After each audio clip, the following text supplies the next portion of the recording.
Welcome to the deep dive. So he sent us a really compelling pair of artistic pieces today. Two spoken word performances with some powerful visuals from the YouTube channel Fred Danny. Yeah, governor of the state and Haiti rise once again. Exactly. And we should think of these as, well, deeply felt poetic takes, really, drawn from the video transcripts. They offer a pretty unique angle on Haiti's situation, present, and maybe future. Definitely. Our goal here in this deep dive is to really get into these voices, to pull out the main concerns, the anxieties underneath, and maybe the calls to action that are sort of woven into this quite evocative language. Right, to get past just a surface look and really grasp the core message for you, the listener. Yeah, cut through the noise a bit. Absolutely. And what hits you straight away is the raw emotion, the power, and just the layers of meaning packed in there. Totally. It's a viewpoint that kind of goes beyond the usual analysis, doesn't it? Taps into something deeper, historical, cultural. Okay, so let's maybe start with governor of the state. Yeah. That opening line is, wow. It is. Whoever holds the firepower is our governor of the state. Okay, let's dig into that. What do we think firepower really means here? Could be literal, political, economic, maybe all of it. The vagueness itself might be the point, Yeah, I think it's got to be more than just, like, guns. Right, though the next lines do mention bayonets in backrooms, ballots burned at dawn. That sounds pretty physical, pretty violent. It does evoke coercion, yeah. But then you get the deals a marble office is breaking moral laws. That points towards maybe economic clout, political leverage. It feels like a fluid kind of control. It shows up in different ways. Multifaceted, yeah. And then that next bit, the Haiti, they filled you good, now it's nearly too late. Huh. Wow, that lands hard. Such a feeling of, like, betrayal. What kind of fooling could that be? It sounds like something that's been going on a long time. That line, the Haiti, they fooled you good, it really echoes Haiti's history, doesn't it? All those promises that didn't quite pan out, maybe some manipulation of, what the country hoped for. Right. And when you pair it with colonial and tactic pretending we had choice, it really points to this long history of outside influence, maybe masking the real lack of autonomy. Yeah, like a performance of choice. Exactly. And the piece seems to suggest this whole long deception has brought Haiti to a really critical point, like nearly too late. Yeah, and the imagery just keeps coming. It's so vivid, almost disturbing. Bayonets and backrooms ballots burned at dawn. Then the pen is still signing, but not for the people's cause. Stark picture, isn't it? Corruption, oppression, democracy basically being undermined. Broadly. And that line, only deals a marble office is breaking moral laws. It just drips with cynicism about, the people in charge. It really does. And if you think about it, these aren't just abstract complaints. They point to real stuff. Political instability, no accountability, this huge gap maybe between the rulers and what people actually need. That bit about an important mission smile while blocking native voice, that says a lot about whose interests get priority. Then it gets into the external forces, right? Saying, foreign booze once came with flags and promised state, but left behind dependencies that never really fade. Oh. That's a strong critique, isn't it?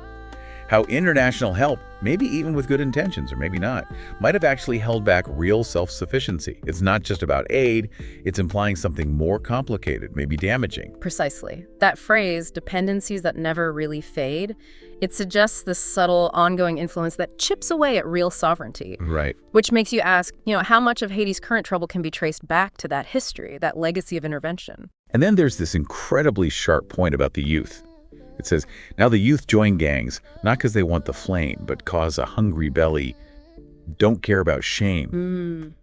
Powerful. When jobs are fantasy and schools are just a name, it ties the violence, the gangs, directly to these basic societal failures. Poverty, no opportunities, education system collapsing. It completely reframes it. Not just crime, but like a result of sheer desperation.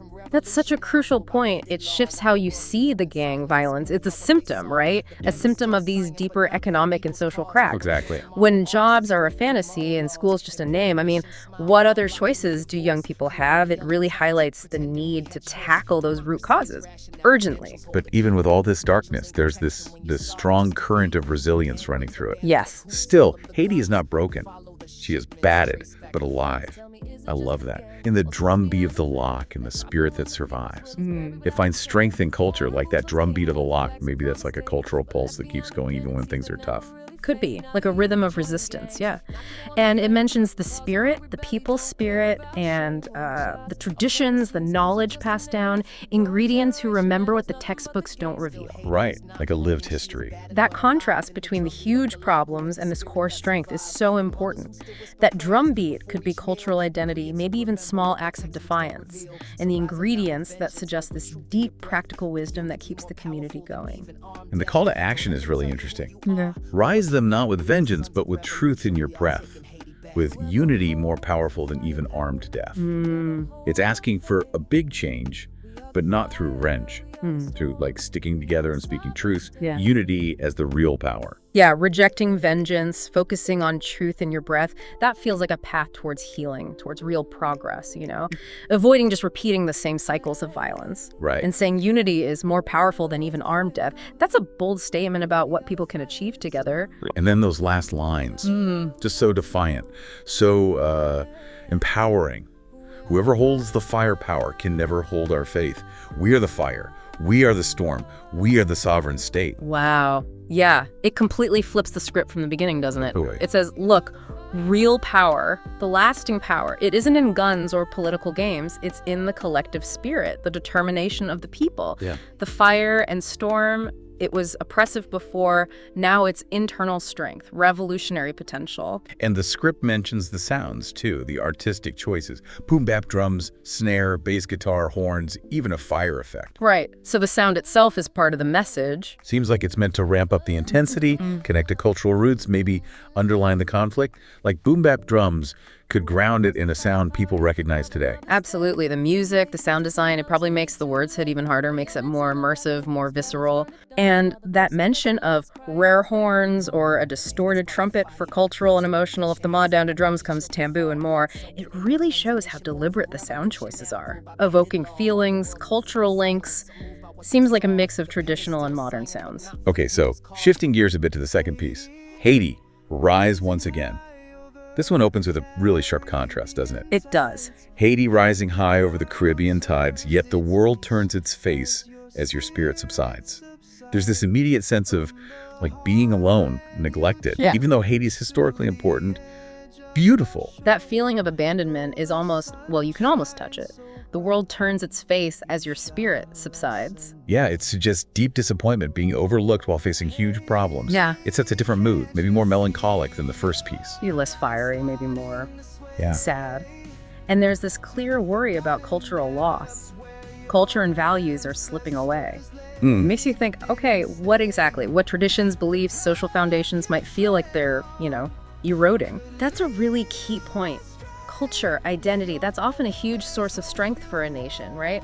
So the fear that it's slipping away, that points to a worry about losing that essential foundation, maybe under the weight of all the crises or outside influences. And then it paints this really worrying picture of decline, economic strength, and roads in decay schools, and young minds leading astray. It connects the dots. Yeah, it shows how it's all linked.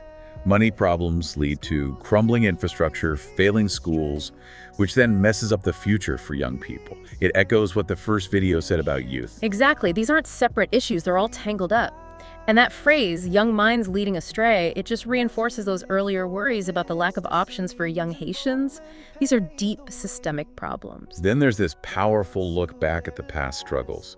Wasn't for this Dessalines and Boukman paved the way battle to their last, gifting you the day where you stood as a beacon, lighting the way for those seeking freedom? Heavy stuff. It really brings up the history, the fight for freedom, how Haiti was once this huge inspiration. You feel the weight of that legacy. And for listeners maybe less familiar, Dessalines was a key leader of the revolution, first ruler, and Boukman was an early leader of the slave revolt. Vital figures. Right. Mentioning heroes like Dessalines and Boukman is a powerful reminder of Haiti's absolutely central role in history as a pioneer of freedom.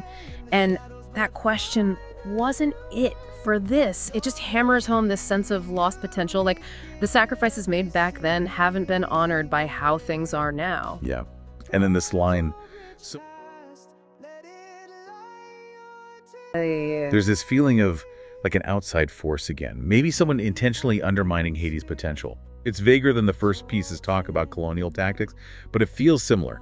external factors messing things up. That ambiguity of someone is interesting, isn't it? Could be outsiders, could be internal issues, could be a mix.